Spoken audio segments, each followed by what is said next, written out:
Hei, am observat că, în general, există multe filmulețe pe internet despre viața de student la diferite facultăți din România, însă foarte puține se referă la studenții de la psihologie.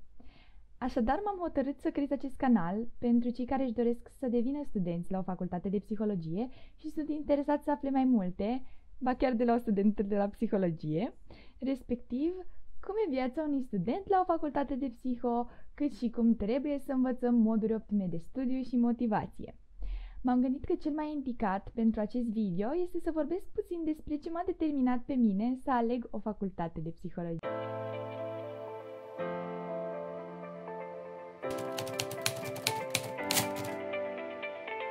Scopul. Consider că cel mai important motiv în alegerea unei facultăți este scopul, respectiv ce îmi doresc să fac pe viitor cu studiile superioare și diplomele obținute în psihologie. Spre exemplu, planul meu de viitor este să lucrez pe partea de psihoterapie, iar pentru aceasta am nevoie să urmez studiile unei facultăți de psihologie și de câteva diplome de absolvent în acest domeniu de specializare. Mai explicit, am nevoie să urmez studiile de licență la specializarea psihologie și de cele de masterat pe psihoterapie, respectiv să fac ceea ce mă pasionează de fapt, cum ar fi acumularea cât mai multe cunoștințe despre oameni. Și aici mă refer atât din punct de vedere biologic, cât și ca ființe sociale și culturale.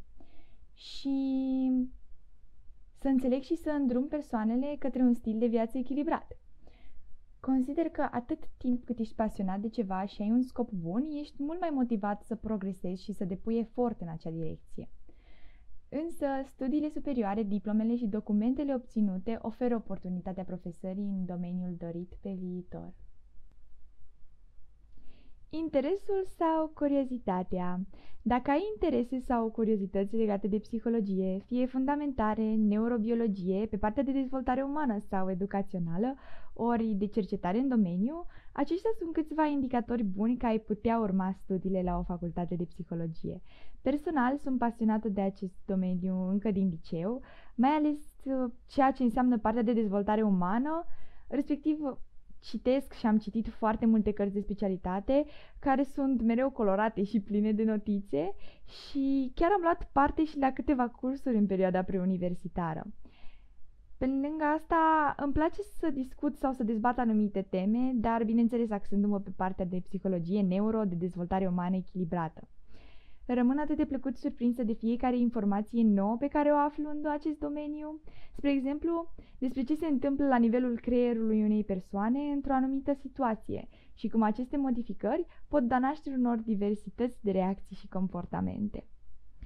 Simt că, deși stăpânesc deja anumite informații pe acest subiect, mai am o multitudine de cunoștințe de acumulat, ceea ce îmi sporește curiozitatea. Și tocmai de aceea am optat să urmez studiile unei facultăți de psihologie, deoarece pot învăța și pune în practică în fiecare zi ceea ce sunt pasionată să fac. Mult efort, multă muncă. Mă refer la faptul că te trezești de vreme în fiecare dimineață, știind că vei studia, citi, practica în fiecare zi ceva legat de domeniul tău de interes. Totodată, este necesar să muncești și să depui mult efort pentru a termina la timp sarcinile de la facultate, deoarece acestea necesită multă documentare, sinteze, capacități de comunicare, dezvoltarea vocabularului de specialitate și aprofundarea conceptelor. Spre exemplu, în majoritatea timpului vezi mulți studenți care merg constant la cursuri, seminare și laboratoare, care citesc și se documentează mult, care își fac temele din timp, care au rezultate foarte bune. Pe scurt, depun efort constant și sunt conștiincioși. Chiar dacă este frumos și plăcut la facultatea de psihologie, există și momente stresante în care este nevoie de mult timp și efort. Însă până la urmă atât facultatea cât și psihologia nu sunt făcute pentru a fi ușoare constant. Evoluăm doar depunând efort și solicitându-ne din când în când.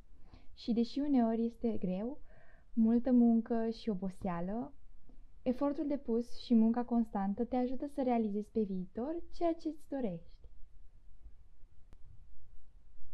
Așadar, consider că acestea sunt unele din cele mai importante motive pentru a urma studiile unei facultăți de psihologie. Aceasta este o experiență plăcută a vieții, mai ales dacă ești pasionat în domeniu.